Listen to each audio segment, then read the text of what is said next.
If you don't already know, my life's mission is to smash patriarchy. And I intend to do that one woman at a time with my mindset coaching work by helping other women feel empowered to play bigger. As a mindset coach with a feminist perspective, I've decided to stop using the word self-sabotage. Or is it two words? It's hyphenated, I'm not sure. Why did I make this choice? It's such common language, right? We hear it all the time from coaches of all kinds, especially mindset coaches, talking about stop self-sabotaging. And it's language that most people know and recognize well, and I have people who come to me all the time because they want to stop self-sabotage. I have been guilty of using that language for a long time. You don't do better till you know better, right? But why am I making this shift? Well, because I don't like the words. The more I think about it, I recognize how powerful language is. The words we use affect how we feel and what we believe.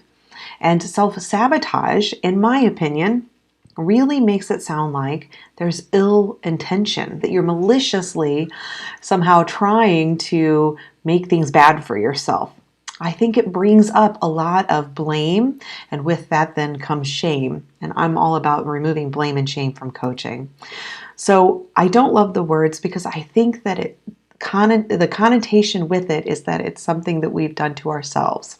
When in fact, it is not a conscious choice more often than not. This is something that's happening unconsciously. We're repeating a lifelong pattern that's resulting in these behaviors that may in fact be detrimental to ourselves.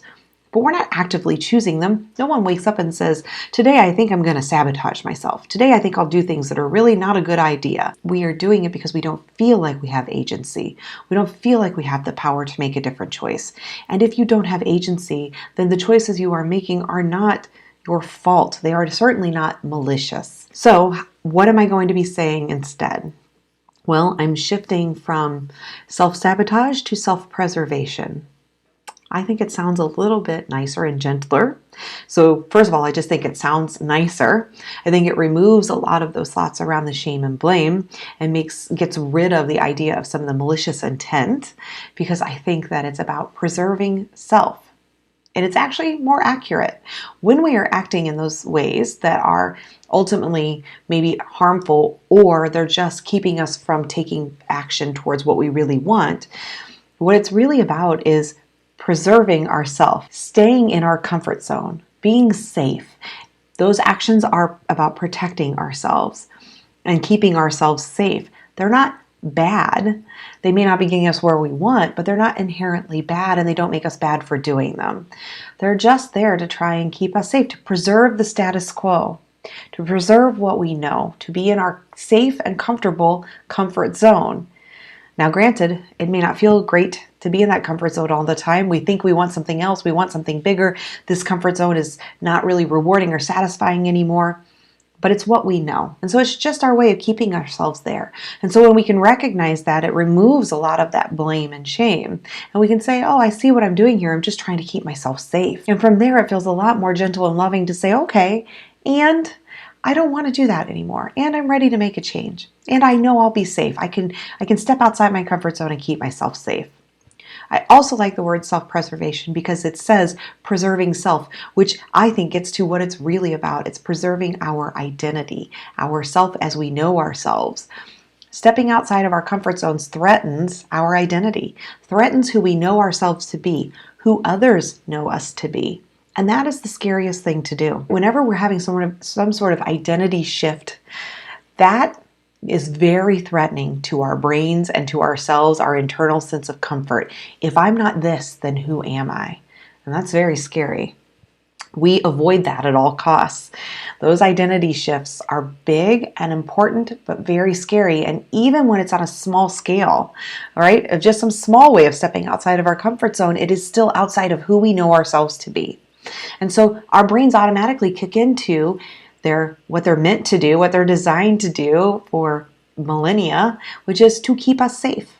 That's what it's there to do, keep us safe from harm. It may not be a saber-toothed tiger, might just be embarrassment or rejection or failure, but it's keeping us safe.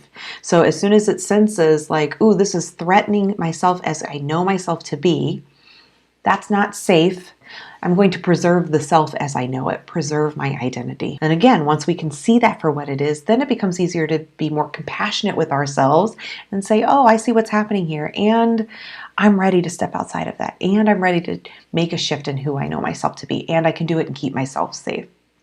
So I'm sharing this because I hope that if you're using the word self-sabotage or hearing others using it, hearing in the coaching space, and it's making you feel bad about yourself, I want you to know you don't have to feel bad. What you're doing is normal. It's human. And it's actually beautiful. It's there to preserve you, to keep you safe. It's about preserving your identity, keeping yourself safe from harm. It doesn't mean you have to accept it and say, oh, I'm going to keep these self-preservation behaviors going on. No, we can change them. But it's much easier to make that change from a place of compassion than it is from a place of blame and shame. When we're making changes and choices from there, we are pushing through, we're forcing it, and it doesn't feel good. Even if we make the change, even if we step outside our comfort zone, it doesn't feel good. And it's usually what results in us taking one step forward and one step back. But when we can learn to replace that shame and blame with compassion, self-love, then when we make choices and changes, they feel good. We can sustain them. We aren't taking one step forward and one step back. And guess what? Language is the start of all of that. The words we use matter. So I would love for you to join me in this journey and in this mission to stop using the word self-sabotage and switch to something like self-preservation, or you can come up with something you like even better. And I hope this was helpful for you. Follow me for more mindset tips. And thank you for being here.